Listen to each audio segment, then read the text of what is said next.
लेकिन क्या आपने कभी विचार किया है कि क्यों यही वावेल है? क्या आपने कभी विचार किया कि क्यों इसी को कॉन्सोनेंट कहते हैं, इसको वावेल क्यों नहीं कहते हैं और इसको कॉन्सोनेंट क्यों नहीं कहते हैं? ठीक है, बचपन से लेकर के आज तक हमको यही पढ़ाया गया है कि ए ई आई ओ यू ये वावेल होता है। ये क्या होता है? वावेल होता है। और हमको ये पढ़ाया गया है कि इस 5 को छोड़ दिया जाए, B C D F Z, इन लोग ऐसे लेटर्स को हम लोग कॉन्सोनेंट कहते हैं। क्या कहते हैं? कॉन्सोनेंट। लेकिन क्या आपने कभी विचार किया है कि क्यों यही वावेल है? क्या आपने कभी विचार किया कि क्यों इसी को कॉन्सोनेंट कहते हैं, इसको वावेल क्यों नहीं कहते हैं और इसको कॉन्सोनेंट क्यों नहीं कहते हैं? ठीक है, तो आइए मैं आज के वीडियो में हम लोग यही पढ़ेंगे कि वावेल क्या होता है, कॉन्सोनेंट क्या होता है और सेमी वावेल क्या होता है। देखिए, इसके पहले हम थोड़ा सा आपको लेटर का डेफिनेशन बता देते हैं। लेटर के लिए हमने बताया था कि किसी भी साउंड को जिस सिंबल से हम रिप्रेजेंट करते हैं उसी सिंबल को हम लोग लेटर कहते हैं। क्या कहते हैं? लेटर। तो जो लेटर होता है, देखिए लेटर जो होता है ये क्या होता है? ये सिंबल ऑफ साउंड होता है। क्या होता है? Symbol of sound, symbol of sound. ठीक है, साउंड का सिंबल, प्रतीक, चिन्ह, कुछ भी कह सकते हैं। ठीक, जो हम बोल रहे हैं, जो हम बोल रहे हैं आपको सुनाई पड़ा, तो जो आपको सुनाई पड़ रहा है वो साउंड है। और उस साउंड को जिस सिंबल के द्वारा, जिस प्रतीक के द्वारा, जिस चिन्ह के द्वारा व्यक्त किया जाएगा उसी सिंबल को हम लोग लेटर कहते हैं। जैसे बोला जाए बी, तो बी साउंड, मान जो हम बोले बी, तो जो आपको सुनाई पड़े साउंड है। क्या है? साउंड। और उस बी के साउंड को हम ऐसे रिप्रेजेंट करते हैं, यही लेटर है। ठीक, ए, तो जो सुनाई पड़ रहा है वो साउंड है और उस साउंड को हम, ए की साउंड को ऐसे रिप्रेजेंट करेंगे, ये आपका लेटर हो गया। ठीक है, तो किस लेटर का मतलब हो गया कि साउंड के सिंबल को हम लोग लेटर कहते हैं। एक डेफिनेशन हमने और बताया था कि the smallest unit of a language, ठीक, कि लेटर जो होता है वो स्मॉलेस्ट यूनिट ऑफ लैंग्वेज, किसी भी भाषा का सबसे छोटा यूनिट, सबसे छोटा इकाई, उसी को हम लोग लेटर कहते हैं। उसी लेटर का प्रयोग करके ही लैंग्वेज का निर्माण किया जाता है। ठीक, तो ये हमने लेटर का एक डेफिनेशन बताया था। फिर हमने बताया था कि इंग्लिश अल्फाबेट में, नहीं, इंग्लिश में कुल 26 लेटर होते हैं, ए से लेकर के जेड तक कुल 26 लेटर होते हैं। ठीक है, अब ए से लेकर जेड तक, जैसे ए, बी, सी, डी, ई, एफ, जी, ऐसे लेके जेड तक 26 लेटर होते हैं। अगर इन सारे लेटर्स को एक सिस्टमेटिक क्रम में रख दिया जाए, जैसे देखिए सिस्टमेटिक क्रम में रखा है। सिस्टमेटिक क्रम का मतलब ए के बाद बी आता है, बी के बाद सी आता है, सी के बाद डी आता है, डी के बाद ई आता है, ई के बाद एफ आता है। ये सिस्टमेटिक क्रम में रखा गया है। तो अगर लेटर्स को हम एक सिस्टमेटिक क्रम में रख देंगे तो जो टेबल बनेगा उसी को हम अल्फाबेट कहेंगे। क्या कहेंगे? अल्फाबेट कहेंगे। ठीक है, तो लेटर्स के सिस्टमेटिक टेबल को, the systematic table of letters is called alphabet. ठीक है, अब इंग्लिश अल्फाबेट में, इंग्लिश अल्फाबेट में कुल 26 लेटर होते हैं। इंग्लिश अल्फाबेट में कुल कितने लेटर होते हैं? 26 लेटर्स होते हैं। लेकिन ये 26 लेटर कुल मिल करके 44 साउंड क्रिएट करते हैं। कितना? 44 साउंड क्रिएट करते हैं। मतलब लेटर होता है 26, ऐसे जो साउंड बनता है वो 44 बनता है। ठीक, अब देखिए ये जो ए से लेके जेड तक 26 लेटर है, इसमें 2 टाइप के लेटर होते हैं। इसमें 2 टाइप के लेटर होते हैं। एक टाइप जो होता है उसको हम लोग वावेल कहते हैं और दूसरा जो टाइप होता है उसको हम लोग कॉन्सोनेंट कहते हैं। क्या कहते हैं? कॉन्सोनेंट।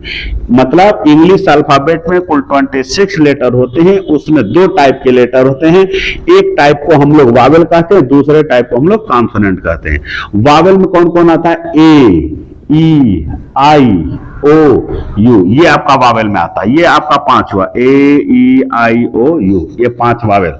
और इस ए से लेके जेड तक, इसमें से इस 5 को निकाल दीजिए, जो बचेगा बी, सी, डी, एफ, ऐसे लेके जेड तक, ये आपका कॉन्सोनेंट होता है। क्या होता है? कॉन्सोनेंट।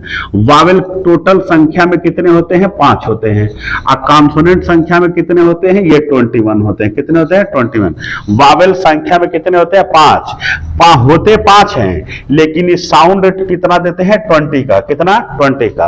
अब कॉन्सोनेंट संख्या में कितने होते हैं कुल नंबर में 21, ठीक, लेकिन ये साउंड देते हैं 24, और इन दोनों को अगर आप ऐड करेंगे तो आ जाएगा 44, ठीक है। तो इंग्लिश अल्फाबेट में कुल 26 लेटर होते हैं जो दो ग्रुप में बटे होते हैं। एक ग्रुप को वावेल कहते हैं, एक ग्रुप को कॉन्सोनेंट कहते हैं। वावेल में आपका ए ई आई ओ यू आता है। अब ए ई आई ओ यू को निकाल दीजिए, जो बचेगा सब कॉन्सोनेंट में आता है। प्रश्न ये है कि हम लोग ए ई आई ओ यू को वावेल कहते हैं, बाकी को कॉन्सोनेंट कहते हैं। तो क्यों A E I O U को वावेल कहते हैं और क्यों इसको कॉन्सोनेंट कहते हैं? इनको वावेल क्यों नहीं कहा जाता है, इनको कॉन्सोनेंट हम क्यों नहीं कहते हैं, इनको वावेल हम क्यों नहीं कहते हैं, ठीक है। तो अब आइए इसके लिए हम जाने कि पहले वावेल होता क्या है।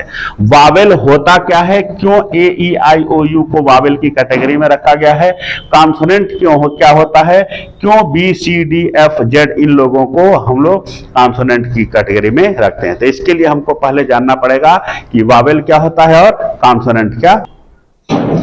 चलिए देखिए, हमने वो देखिए हिंदी का वावेल को हिंदी में स्वर कहते हैं। वावेल को हिंदी में क्या कहते हैं, स्वर। तो हिंदी का वावेल आपका अ आ ई छोटी बड़ी, ये हिंदी का वावेल होता है, ठीक है। इसके आगे आपको याद ही होगा। हिंदी का कॉन्सोनेंट को हिंदी में व्यंजन कहते हैं। क्या कहते हैं, व्यंजन। तो हिंदी का व्यंजन होता है क ख ग घ, ऐसे लेकर के आगे आपको याद होगा, ठीक।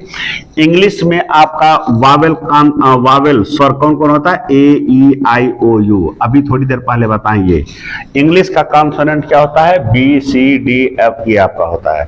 अब ये है कि ये क्यों वावेल है और ये क्यों कॉन्सोनेंट है, तो उसके लिए पहले हम आपको डेफिनेशन बताते हैं कि वावेल क्या होता है। देखिए, दो टाइप के लेटर होते हैं इंग्लिश अल्फाबेट में। कुल 26 लेटर होते हैं, ए से लेके जेड तक 26 लेटर होते हैं, जिसमें दो टाइप के लेटर। कुछ लेटर ऐसे होते हैं जिनका अगर हम प्रोनाउंसिएशन करें, उच्चारण करें, तो हमको किसी दूसरे लेटर का हेल्प नहीं लेना पड़ेगा, ठीक। अब कुछ लेटर ऐसे होते हैं जिसका प्रोनाउंसिएशन किया जाए, उच्चारण किया जाए, तो हमको किसी दूसरे लेटर का हेल्प लेना पड़ता है। बस यहीं पे डिफरेंस है। इंग्लिश अल्फाबेट में कुल मिलाकर के ए से लेके जेड तक 26 लेटर होते हैं, जिसमें से दो टाइप के लेटर हैं। कुछ लेटर ऐसे होते हैं जिनका अगर हम प्रोनाउंसिएशन करें, उच्चारण करें, तो हमको किसी दूसरे लेटर का हेल्प नहीं लेना पड़ता है। अब कुछ लेटर ऐसे होते हैं जिनका अगर प्रोनाउंसिएशन उच्चारण करें तो हमको हेल्प लेना पड़ता है। बस यहीं पे डिफरेंस है। तो ऐसे लेटर जिनका उच्चारण करने के लिए प्रोनाउंसिएशन करें, प्रोनाउंसिएशन करना, उच्चारण करना मतलब पढ़ना, ठीक है। तो ऐसा लेटर जिसका प्रोनाउंसिएशन करने के लिए, उच्चारण करने के लिए हमको किसी दूसरे लेटर का हेल्प नहीं लेना पड़ता है, किसी दूसरे लेटर का हेल्प नहीं लेना पड़ता है, वही आपका वावेल होता है। क्या होता है, वावेल। तो वावेल का अगर हम प्रोनाउंसिएशन करें, इसमें से किसी भी लेटर को पढ़ें, तो हमको किसी का हेल्प नहीं लेना पड़ेगा, ठीक है। अब जैसे देखिए, ये लिखा है ए, क्या लिखा है, ए। तो ए का अगर हम प्रोनाउंसिएशन करते हैं तो ए क्या है, ए। इसमें केवल सिंगल एक ही सिलेबल, एक ही साउंड हमको सुनाई पड़ता है, ए। हमको ए का उच्चारण करने के लिए किसी दूसरे का हेल्प नहीं लेना पड़ रहा है, ठीक है। उसी तरह से हम लिखते हैं ई, क्या लिखा है, ई। इसका अगर हम उच्चारण करेंगे तो ई ई ई, हमको किसी दूसरे का हेल्प नहीं लेना पड़ता। मतलब कि हमारा जो बोलने का साउंड है वो देखिए कहीं चेंज नहीं हो रहा है। ए तो एक ही तरह निकला, ए, ठीक। ई तो ई, कहीं साउंड हमारा चेंज नहीं हो रहा है, ठीक है। इसका मतलब हो गया कि ये ऐसा लेटर है जिसका उच्चारण करने के लिए हमको किसी का हेल्प नहीं लेना पड़ता, ठीक है। दूसरा देखिए, ओ। अगर ओ का उच्चारण, ओ, अब ओ का उच्चारण ओ ऐसे नहीं निकालना है, ओ, ठीक है। देखिए, ये ऐसे लेटर होते हैं जो स्वतः अपने आप निकलते हैं। देखिए, ऐसे बताते हैं हम साउंड कैसे निकलता है, ठीक है। हमारे पेट से जो एयर होता है ऐसे बाहर निकलता है, ठीक है। यहां पर ओकल कार्ड है, क्या है, ओकल कार्ड है, ठीक है, स्वर तंत्र है। यहां से जब क्या नाम है, ऐसे एयर बाहर निकलती है, ठीक। तो जब बाहर निकलती है तो हम लोग क्या करते हैं कि उस एयर को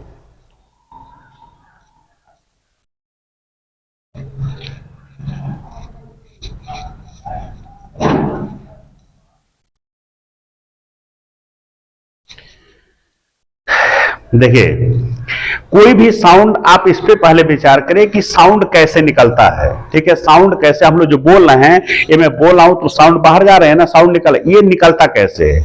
इसका प्रक्रिया होता है कि जैसे आप देखिए, हम लोग पहले खेत में पानी चलाते हैं, तो खेत में पानी कैसे चलाते हैं? खेत में पानी चलाते हैं, जैसे मान लेते हैं कोई ट्यूबवेल है, क्या है? ट्यूबवेल।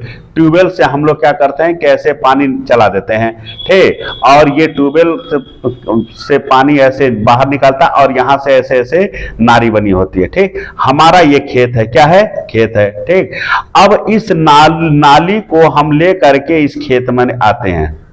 ठीक, हमारा एक खेत यहां है, एक खेत यहां है।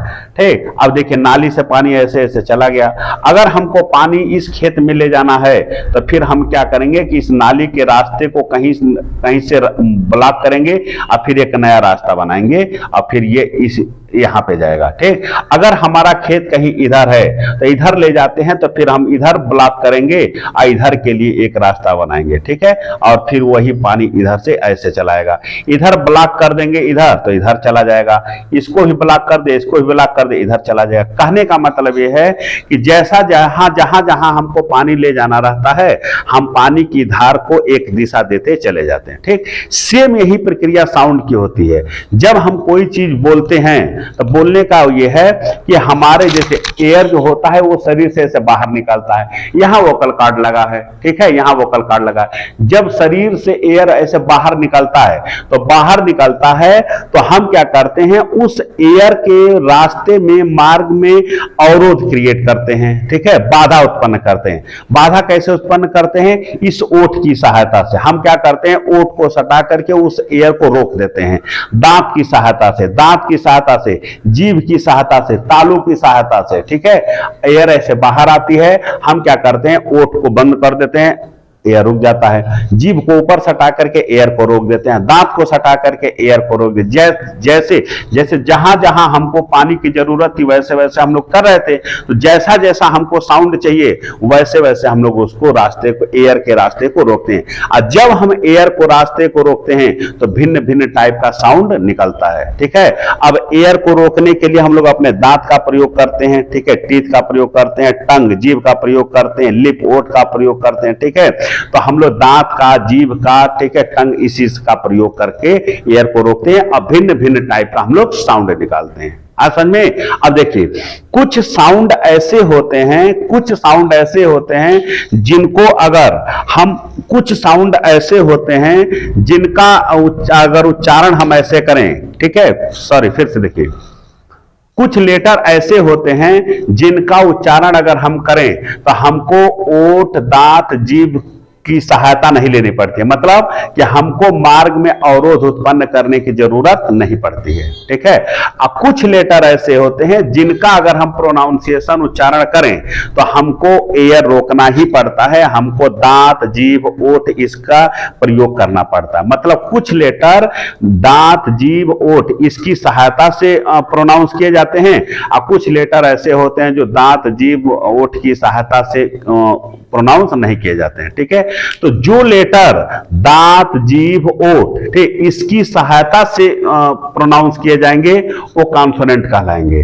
और ऐसे लेटर जो प्रोनाउंस किए जाएं लेकिन दांत, जीभ, ओठ इसका हेल्प ना लेना पड़े, जो बिना इनके हेल्प के प्रोनाउंस किए जाते हैं वो हमारे वावेल कहलाते हैं। क्या कहलाते हैं? वावेल कहलाते हैं। इसी बात को ऐसे समझिए, इंग्लिश अल्फाबेट में कुल 26 लेटर होते हैं, जिसमें से ये 5 लेटर, सॉरी, इंग्लिश अल्फाबेट में कुल 26 लेटर होते हैं, जिनमें से कुछ लेटर ऐसे होते हैं जिनका उच्चारण करने के लिए हमको अपने टीथ का, टंग का, लिप का हेल्प लेना पड़ता है। ठीक है, अब कुछ लेटर ऐसे होते हैं जिनका प्रोनाउंसिएशन, उच्चारण करने के लिए टीथ, लिप, टंग का हमको हेल्प नहीं लेना पड़ता है।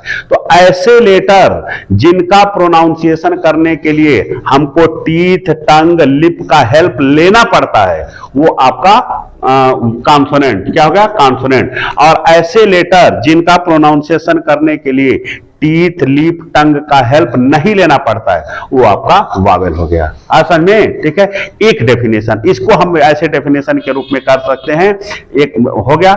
दूसरा देखिए, ये जो वावेल होता है ये वोकल कार्ड की सहायता से बोला जाता है। किसकी सहायता से? वोकल कार्ड से। ठीक है, मतलब कि वावेल को हम जब बोलते हैं ऐसे, देखिए ए, ए, ओ, यू, ऐसे। ठीक है, ये आपका क्या है? ये सब वावेल है। क्या है? वावेल है। वावेल को बोलने के लिए हमको अलग से एक्स्ट्रा एफर्ट नहीं करना पड़ता है, अलग से परिश्रम नहीं करना पड़ता है। लेकिन ये जो कॉन्सोनेंट होते हैं, ठीक है, इनको अगर हम प्रोनाउंस करना चाहें तो हमको अलग से एफर्ट करना पड़ता है, अलग से प्रयास करना पड़ता है। जैसे हमको पढ़ना है बी, तो बी के लिए एयर बाहर निकलेगा, प्लस ओठ का भी सहायता लेना पड़ेगा। यहां से तो आ रहा है, एक्स्ट्रा हेल्प हमको ओठ करेगा। बी, सी तो ऊपर देखिए सी, डी में ड देखिए, डी तो ऊपर देखिए जीभ टच करिए, डी। ठीक है, एफ। ठीक है, तो कहने का मतलब एफ का उच्चारण करेंगे तो हमको अपने ओठ का हेल्प लेना पड़ेगा। डी का उच्चारण करेंगे तो हमको अपने टंग का हेल्प लेना पड़ेगा। ठीक है, उम्मीद करता हूं कि आपको अंतर समझ में आया होगा। अब मेरा प्रश्न यह था कि क्यों इसी को वावेल कहते हैं? तो वावेल एक ऐसा लेटर होता है जिसका प्रोनाउंसिएशन करने के लिए, देखिए ये तीसरी बात मैं आपको बता रहा हूं, वावेल एक ऐसा लेटर होता है जिसका अगर हम प्रोनाउंसिएशन करना चाहें तो हमको किसी का हेल्प नहीं लेना पड़ेगा। ए, तो हमको इसका प्रोनाउंसिएशन करने के लिए किसी दूसरे का हेल्प नहीं लेना पड़ेगा। ई, इसका प्रोनाउंसिएशन करेंगे तो हमको किसी दूसरे लेटर का हेल्प नहीं लेना पड़ेगा। ठीक है, अभी मैं आई का उच्चारण बोल करके बोला, आई का उच्चारण ऐसे नहीं, आई ऐसे नहीं बोलना चाहिए, उच्चारण हमारा सही निकलना चाहिए। हम जितना उच्चारण करते हैं इसका मतलब ये नहीं होता है कि हम सारा उच्चारण सही ही करते हैं, ऐसे होता है। ठीक है, तो ये देखिए आई का उच्चारण करने के लिए हमको किसी दूसरे का हेल्प नहीं लेना पड़ा। अब ये लिखा है यू, क्या? तो यू का देखिए यू। ठीक, तो ये आपका ये ऐसे लेटर हैं जिनका हेल्प उच्चारण करने के लिए, प्रोनाउंसिएशन करने के लिए किसी दूसरे लेटर का हेल्प लेने की जरूरत नहीं पड़ती है। ये आपका वावेल, ऐसा लेटर जिसका प्रोनाउंसिएशन करने के लिए हमको किसी दूसरे लेटर का हेल्प ना लेना पड़े, वो वावेल कहलाता है। इधर आ जाइए, कॉन्सोनेंट ऐसे लेटर होते हैं जिनका अगर हम प्रोनाउंसिएशन करें तो हमको वावेल का हेल्प लेना ही पड़ेगा। बिना वावेल के हेल्प के कॉन्सोनेंट का प्रोनाउंसिएशन संभव नहीं है। जैसे बोल दिया जाए बी, अगर इसका हम प्रोनाउंसिएशन करेंगे तो बोल रहे थे ना कि ये ऐसा लेटर है जिसका उच्चारण करने के लिए हमको एक्स्ट्रा मेहनत करना पड़ता है। ठीक है, तो सोचिए एयर बाहर आ रही है स्वतः, एक्स्ट्रा मेहनत हम ओठ से करेंगे, बी से ओठ का प्रयोग करके इसके एयर को रोकेंगे। ठीक है, तो बी का उच्चारण करेंगे तो इसमें ब प्लस ई है। क्या है? ई है। ठीक है, तो ब में बी का उच्चारण निकालेंगे तो ब प्लस ई दोनों को मिला देंगे तो हो जाएगा बी। क्या हो जाएगा? बी। अगर कह दिया जाए कि इस बी का उच्चारण करिए लेकिन इस तरह से उच्चारण करिए कि उसमें से वावेल निकाल दीजिए, वावेल कौन नहीं बोलना है। ठीक, तो आप इसको बोल करके दिखाइए, एक अभी संभव नहीं है। अगर बी में से ई को निकाल देंगे तो ब बचेगा और इसका उच्चारण ब नहीं होगा, बी होगा। ठीक, उसी तरह से के, क्या लिखा है? के, तो के का उच्चारण निकालेंगे तो क प्लस ए, क प्लस ए। ठीक, अब दोनों मिला देंगे तो हो जाएगा आपका के। ठीक, इसका मतलब क्या हुआ कि के का अगर प्रोनाउंसिएशन उच्चारण करना है तो हमको ए का हेल्प लेना पड़ेगा। ठीक है, ए का हेल्प लेना पड़ेगा। अगर कह दिया जाए कि के का उच्चारण करिए लेकिन इस प्रकार से करिए कि ये ए का हेल्प नहीं लेना है, ए को निकाल दीजिए, तो के में से ए निकाल देंगे तो क बचेगा। अब इसका उच्चारण क नहीं के है, अगर क पढ़ा जाए तो गलत हो जाएगा। ठीक, इसका मतलब क्या हुआ कि ये ऐसे अब किसी का भी बनाया जा सकता है। एक और मैं देखिए करके दिखा दे रहा हूं, जैसे देखिए टी लिखा है। ठीक, तो टी का उच्चारण ट प्लस ई दोनों मिला देंगे तो हो जाएगा टी। इसका मतलब टी में ट और ई दोनों है। अगर कह दिया जाए कि टी का ऐसा उच्चारण करिए कि इसमें से ई निकाल दीजिए, ई को नहीं पढ़ना है, तो टी में से ई निकालेंगे तो क्या बचेगा? ट। अगर इसका उच्चारण कोई ट करे तो गलत हो जाएगा। ये क्या है? ये टी है। क्या है? टी। इसका मतलब क्या हुआ? अगर ई निकाल दे तो इसको हम पढ़ नहीं सकते, के में से ए निकाल दे तो इसको हम पढ़ नहीं सकते, बी में से ई निकाल दे तो इसको हम पढ़ नहीं सकते। अब इसी तरह से जेड तक आप कर सकते हैं। अब ये ऐसे लेटर हैं जिनका अगर प्रोनाउंसिएशन करें तो हमको इसका हेल्प लेना पड़ रहा है, ठीक है, ये हेल्प कर रहा है, ठीक, बिना इनके हेल्प के इसका उच्चारण हो नहीं पा रहा है। तो हेल्प कौन कर रहा है? ये करा ना। तो ये जो हेल्प कर रहा है ये है कौन? यहां देखिए, ये वावेल है। ये क्या है? वावेल है। आप समझे? इसका मतलब कि इनका उच्चारण करने के लिए वावेल का हेल्प लेना पड़ रहा है, वावेल का हेल्प लेना पड़ रहा है, वावेल का हेल्प लेना पड़ रहा है, ठीक है। तो ये ऐसे लेटर हैं जो वावेल की सहायता से ही बोले जाते हैं। अगर वावेल हटा दिया जाए तो इनको बोला नहीं जा सकता। तो ऐसा लेटर जिनका प्रोनाउंसिएशन करने के लिए वावेल का हेल्प लेना पड़े, बिना वावेल के जिसका प्रोनाउंसिएशन पॉसिबल नहीं है, संभव नहीं है, उसको हम लोग कॉन्सोनेंट कहते हैं। और ऐसा लेटर जिसका प्रोनाउंसिएशन करने के लिए हमको किसी भी दूसरे लेटर का हेल्प नहीं लेना पड़ता है, उसी को हम लोग वावेल कहते हैं, ठीक। ये एक डेफिनेशन हो गया। एक डेफिनेशन, ऐसा लेटर जिसका प्रोनाउंसिएशन करने के लिए हमको टीथ, टंग, लिप का हेल्प नहीं लेना पड़ता है, उसे वावेल कहते हैं। ऐसा लेटर जिसका प्रोनाउंसिएशन करने के लिए लिप, टीथ, टंग का हेल्प लेना पड़ता है, उसे हम लोग कॉन्सोनेंट कहते हैं, ठीक है। दोनों तरह से आप डेफिनेशन बता सकते हैं, ठीक। ये हो गया आपका वावेल और एक हो गया आपका कॉन्सोनेंट, ठीक। चलिए, इसी में मैं आपको बता देता हूं, एक सेमी वावेल होता है। क्या होता है? Semi Wavell. सेमी वावेल मतलब अर्ध स्वर। देखिए, इस कॉन्सोनेंट बी से लेके जेड तक जो 21 लेटर होते हैं, इसमें दो लेटर ऐसे होते हैं, डब्ल्यू और वाई। ये दो ऐसे लेटर होते हैं जिनको हम लोग सेमी वावेल कहते हैं। डब्ल्यू और वाई को क्या कहते हैं? Semi Wavell. अब यह है कि डब्ल्यू और वाई को सेमी वावेल क्यों कहते हैं? देखिए, ये दो लेटर ऐसे होते हैं जो जरूरत पड़ने पर कॉन्सोनेंट का काम करते हैं। किसका काम करते हैं? कॉन्सोनेंट का। और जरूरत पड़ने पर ये वावेल का भी काम करते हैं, ये वावेल का भी काम करते हैं। डब्ल्यू और वाई दो ऐसे लेटर होते हैं जो कभी वावेल का काम करते हैं, कभी कॉन्सोनेंट का। वावेल का काम करते हैं मतलब कि इनका प्रोनाउंसिएशन, इसका उच्चारण वावेल की तरह होता है। और डब्ल्यू और वाई दो ऐसे लेटर हैं जिनका उच्चारण कभी कभी कॉन्सोनेंट की तरह होता है, ठीक है। सॉरी, चलिए देखिए, तो डब्ल्यू और वाई का प्रोनाउंसिएशन दो, कभी जरूरत पड़ेगा तो ये वावेल कॉन्सोनेंट की तरह प्रोनाउंसिएशन देगा, और जरूरत पड़ने पर ये वावेल की तरह भी प्रोनाउंसिएशन देता है। इसीलिए इसको सेमी और वावेल कहते हैं। तो डब्ल्यू और वाई दो ऐसे लेटर होते हैं जो कभी वावेल की तरह काम करते हैं, कभी कॉन्सोनेंट की तरह काम करते हैं, इसीलिए इनको सेमी वावेल कहा जाता है। अब बात यह है कि कैसे, कब ये वावेल का काम करेगा, कभी कॉन्सोनेंट का काम करेगा। तो देखिए, जब डब्ल्यू और वाई, मान लेते हैं कोई वर्ड है, वर्ड मतलब शब्द, ठीक है, डब्ल्यू और वाई किसी वर्ड के शुरू में आ जाए। कहां जाए? शुरू में। डब्ल्यू और वाई किसी वर्ड के स्टार्टिंग में आएगा। कहां पे? स्टार्टिंग में आएगा, तो ये कॉन्सोनेंट हो जाएगा। क्या हो जाएगा? कॉन्सोनेंट। जब डब्ल्यू और वाई किसी वर्ड के शुरू में आएंगे तो ये कॉन्सोनेंट का काम करेंगे। किसका काम करेंगे? कॉन्सोनेंट का, ठीक। लेकिन जब वही डब्ल्यू और वाई, जब डब्ल्यू, देखिए, एक दूसरा, जब डब्ल्यू और वाई किसी वर्ड के बीच में, कहां? बीच में, ठीक है, या लास्ट में, बीच में या लास्ट में, अंत में आ जाए, ठीक है। जब डब्ल्यू और वाई किसी वर्ड के बीच में या लास्ट में, अंत में आएगा तो वही डब्ल्यू और वाई आपका वावेल बन जाएगा। क्या बन जाएगा? वावेल बन जाएगा, ठीक है। एग्जाम्पल आप देखिए, यहां पे देखिए, देखिए, जैसे मान लीजिए ईयर, ठीक है, ये वाई कहां लिखा है? सेंटेंस के शुरू में लिखा है, ये आपका कॉन्सोनेंट है। ये वाई का क्या है? कॉन्सोनेंट है। अब जैसे लिखा है yellow, Y E double L O W, यहां वाई सेंटेंस के स्टार्ट में आया। कहां पर आया? स्टार्ट में। इसका प्रोनाउंसिएशन यह है। क्या है? यह है। अब इसको जब हम पढ़े हैं तो इसका प्रोनाउंसिएशन क्या है? यह। और यह आपका इसमें आएगा, कॉन्सोनेंट में आएगा। किसमें आएगा? कॉन्सोनेंट में। इसका मतलब कि इस शब्द में वाई जो है ये कॉन्सोनेंट है। क्या है? इसका उच्चारण निकालने पर, प्रोनाउंसिएशन निकालने पर कॉन्सोनेंट आ रहा है। क्या आ रहा है? कॉन्सोनेंट। तो यहां वाई कॉन्सोनेंट है। क्या है? कॉन्सोनेंट है, ठीक है। और फिर देखिए, यहीं पे दूसरा भी मैं लिख दे रहा हूं। देखिए,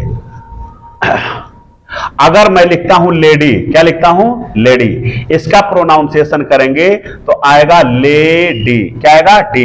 अब देखिए यहां डी से ड हो गया, ठीक है, और ये जो ई शब्द आ रहा है ये इसके कारण है, किसके कारण? ई। तो यहां पर इस वर्ड में ये वाई का उच्चारण जो है ये ई है, क्या है? ई। इस वर्ड में वाई का उच्चारण क्या है? ई है। अब यहां देखिए यहां वाई का उच्चारण यह है और यहां वाई का उच्चारण ई है, तो ये वाला जो वाई है इसका उच्चारण ई है, ये आपका वावेल हो गया, क्या हो गया? वावेल। और ये वाला जो वाई है इसका उच्चारण यह है, ये वाला वाई क्या है? कॉन्सोनेंट है। दूसरा एक वर्ड देखिए, जैसे लिखते हैं सिंपैथी, क्या लिखते हैं? Sympathy, sympathy. अब इसको हम पढ़ेंगे तो सिंपैथी पढ़ेंगे, क्या पढ़ेंगे? सिम, ठीक। अब देखिए यस से स, और स के ऊपर ये जो ये मात्रा है, ठीक है, ये वाई के कारण, मतलब यहां इस वर्ड में वाई का प्रोनाउंसिएशन क्या आएगा? ई आएगा। यहां वाई आपका किसका प्रोनाउंसिएशन दे रहा है? ई का, और ई क्या है? वावेल है, क्या है? वावेल। इसका मतलब कि यहां पर वाई वावेल है, यहां पर वाई क्या है? वावेल। तो जब देखिए वाई लास्ट में आया है तो वावेल, बीच में आया वावेल, लास्ट में आया वावेल, ठीक। और जब वाई वर्ड के स्टार्ट में आएगा तो एलो, इसका मतलब कि वाई जब किसी वर्ड के स्टार्ट में आएगा तो वो वावेल और एक कॉन्सोनेंट हो जाएगा, और बीच में और लास्ट में जाएगा तो फिर वो वावेल हो जाएगा। उसी तरह से डब्ल्यू को देखिए, ठीक है, डब्ल्यू यहां देखिए वर्ड के कहां लिखा है? स्टार्ट में, तो इसका प्रोनाउंसिएशन व है, क्या है? व।